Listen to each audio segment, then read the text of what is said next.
చంద్రబాబుని మధ్యతరగతి ఎక్కువ నమ్ముతారు, పేదలు ఎక్కువగా జగన్ని నమ్ముతారు.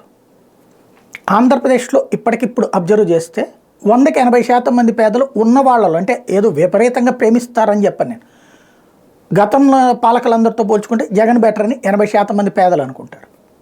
మధ్యతరగతి వచ్చేటప్పటికి 60% బాబే బెటర్ అని భావిస్తారు. ఇదివరకు వాళ్ళు కూడా జగన్ అభిమానించారు.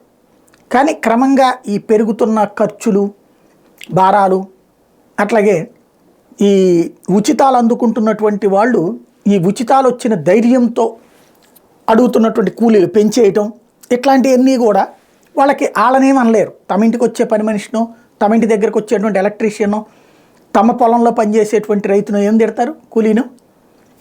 ఆ కోపం అంతా జగన్ మీద ఉంది, వ్యాపారస్తులకి, వీళ్ళందరికీ కూడా.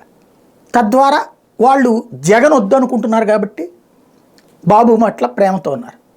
జగన్ ఆ వర్గాన్ని ఏం అడ్రస్ చేస్తారు? ఇప్పటిదాకా పేద వర్గాన్ని బాగా అడ్రస్ చేశారు. గతంలో ఏ పాలకుడు చేయనంత చేసుకొచ్చారు, నో డౌట్. అందులో ఓ ఇంటికి ఏడాదికి 50,000 రావడం అంటే ఆషామాషి వ్యవహారం కాదు. 5 ఏళ్లలో 2.5 లక్షలు అంటే అట్లా అసలు ఊహించడానికే భయంకరమైనటువంటి అంశం. జరిగిపోయింది, అంత చేసుకెళ్ళాడు. అయితే వాళ్ళకి ఇంకా కావాలన్న ఫీలింగ్ ఉంటుంది, మధ్యతరగతి ఈ నష్టం అన్నటువంటి ఫీలింగ్ ఉంటుంది. ఆ మధ్యతరగతి వర్గానికి ఏం చేస్తారన్నదే మెయిన్ ఎజెండా.